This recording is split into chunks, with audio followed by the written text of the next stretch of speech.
Special greetings, my dear students. Up to now, we completed 4 chapters. For our semester, we are having total 6 chapters. And before going to 5th and 6th, already 5th chapter also I explained very clearly. So, after 5th chapter, we are having only 1 chapter. So, upcoming days, I will complete that only 1 chapter also. Total, we are having 6.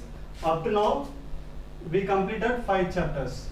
Okay, and upcoming class I will complete that 6th chapter also. Students, in this class just we will revise the 4 chapters.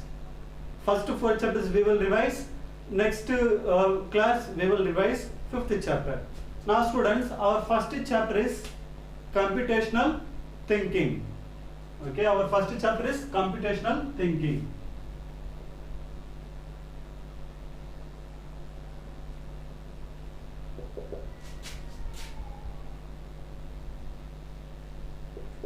Okay students, in computational thinking, what things you learn? Just to think first, what is a computational thinking? Computational thinking is a process. Okay, it is a process. It teaches us how to solve a complex problem in real time. In real time, how we are solving a complex problem. That is called what? Computational thinking. This computational thinking involves mainly 5 components. What are they? Sorry, 6 components. What are they? First, analysis. Second, decompose it. Third, pattern recognition.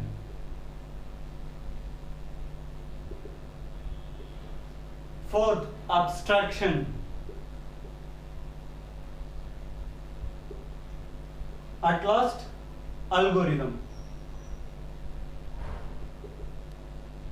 So these are the mainly 5 components involved in a computational thinking. Now students, this all things you learned once we are revising. Okay, after revising again we will go to the upcoming chapters. Analysis. First we have to analyze what is the problem. In your book they given Aryan. He is a boy, he want to plant, means in his colony so many trees are cut down, so he want to plant a tree, so he analyzed how many trees cut down, how many trees he want to plant. That is a analysis. After decompose it. In decompose it, what things he need, he divided into small part. His work is there, that particular work means he want to plant the trees in full gida. Okay, if example, if you want to plant 1,000 trees, okay, this 1,000 trees how you will plant? It is not the easiest task now. So he divided. Okay, he divided his task. First is seedling, after collecting the seeds and soil, like that he just took divided into part. After pattern recognition. So what the problem he is managing, what type of work he is doing, same type of work if any other person is done earlier. So that is called pattern. Okay, what type of work he is doing means same pattern.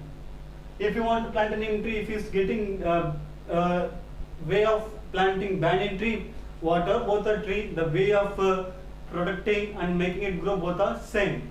So that is called pattern recognition. He is understanding the pattern and he is totally accepting inside.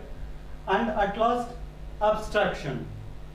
Now from this 3, analysis, decompose it, pattern recognition, he got idea. What are things he should collect, what are things he should do, everything. Now abstraction, this place is very important because what are works he have to do, he is focusing on that work, and which are the things are unnecessary, not need, not necessary.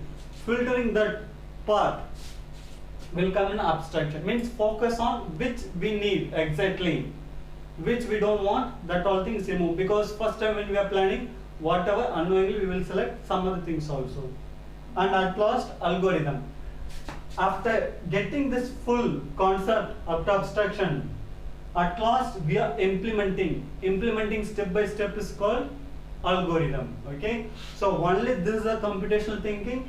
Based on this only, in your book they given so much of examples and all.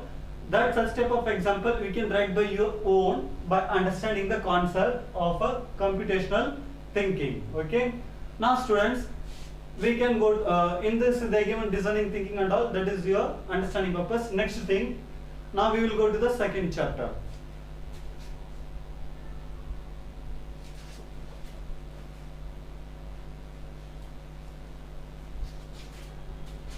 Okay students, second chapter is computer language. Okay,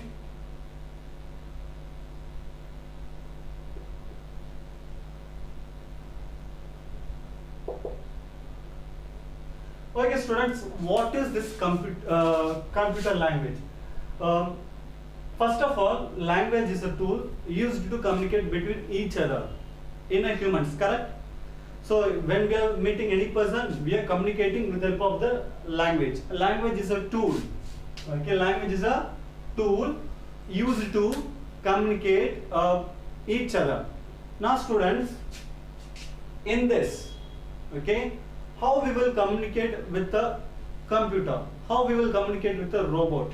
So depend on that, we developed a programming language, but this programming language divided into 5 categories. Okay, the history we can say. Okay, history we can say. This program, we are in a fifth generation. So that way of growth, now we will see. First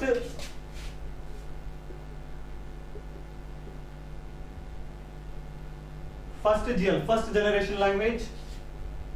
Second GL, second generation language.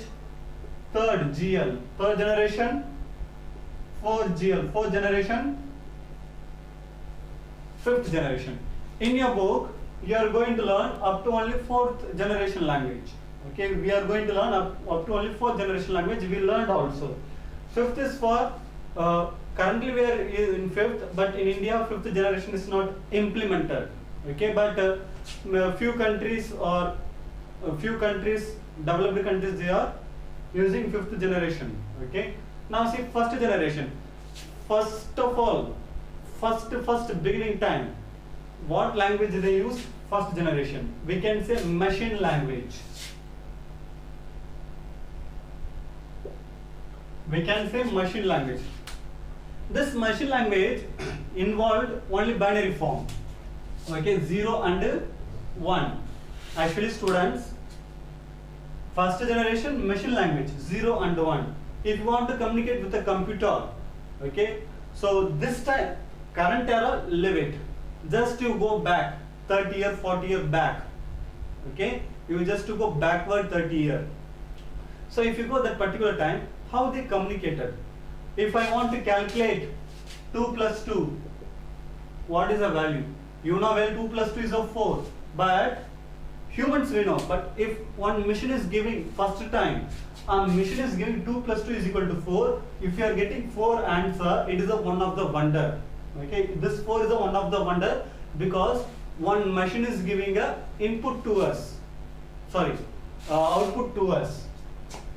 So what we have to do in machine language, we have to convert this 2 into binary form. This 2 is a human language.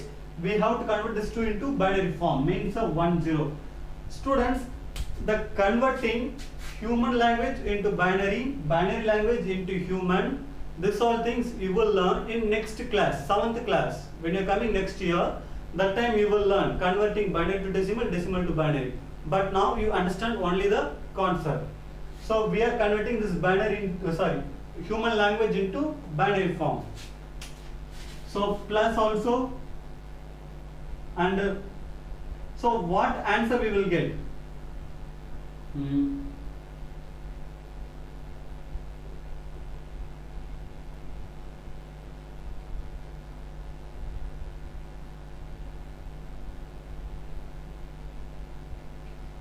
Okay students, just you listen here, try to understand anything here. Means this one full and full binary form. Okay, full and full binary form. So actually up to here, okay, up to this part, we will enter to a computer and computer will give answer to us like this. And what we will do, we will take this value and this value we will convert into human language form. When we are converting, the value will be 4. Okay, so this is a binary language. Okay, there is no any translator. Now we will go to the second generation language. Students, listen here. In binary, there is no any translator. Humans only we have to do translating work. Okay, and if you are going to the second generation language, we can say it is a assembly language.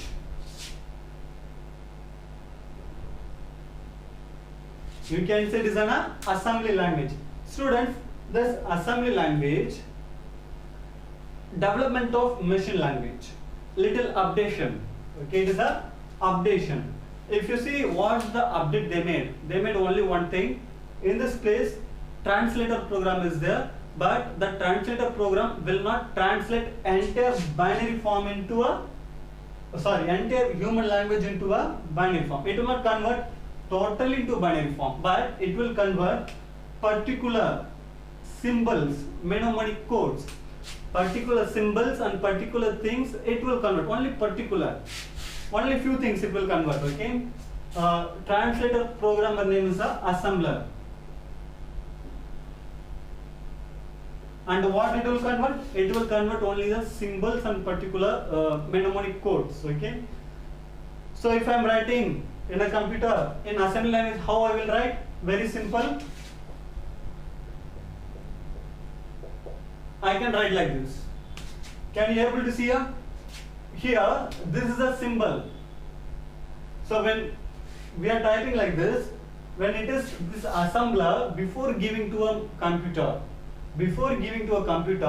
this assembler programmer, means the translator programmer, will convert this plus into a binary form.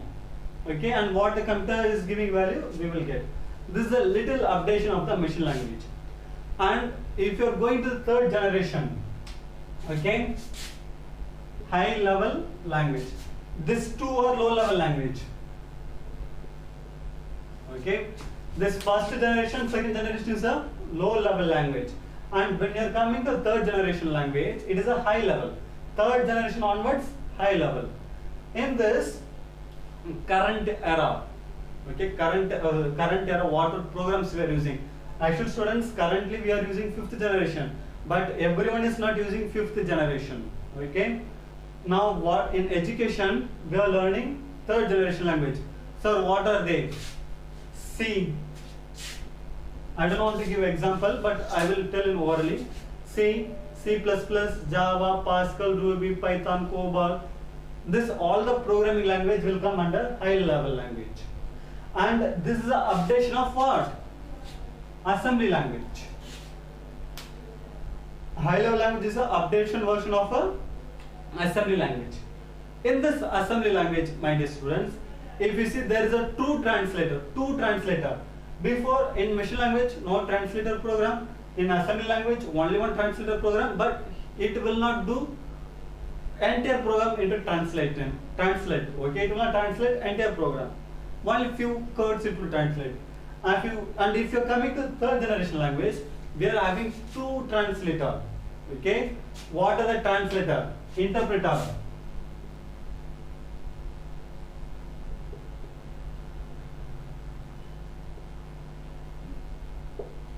And a compiler. Student, this interpreter, compiler, both are translator. Okay, both are translator program, and you can use anything. If you want to use interpreter, you can use. If you want to use a compiler, you can use. But some particular software will support only particular translator program. You have to see that. Now, first of all, interpreter. What interpreter will do? Now, I am writing 10 lines of program. Okay, 10 lines. So 1, 2. I return this much program. Okay, this much lines I return. Now interpreter, what it will do? First interpreter program, it will read the first line, no error. Okay. Second line, If second line, if any error is there, sorry, third line, here is the error.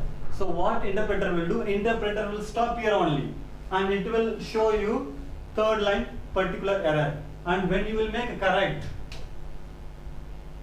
again it will come from beginning, again fourth line error.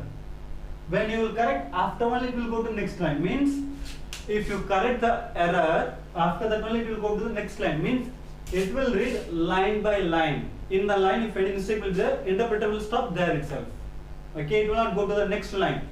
Till user is correcting, it will not go to the next line. But compiler what it will do? Opposite of interpreter.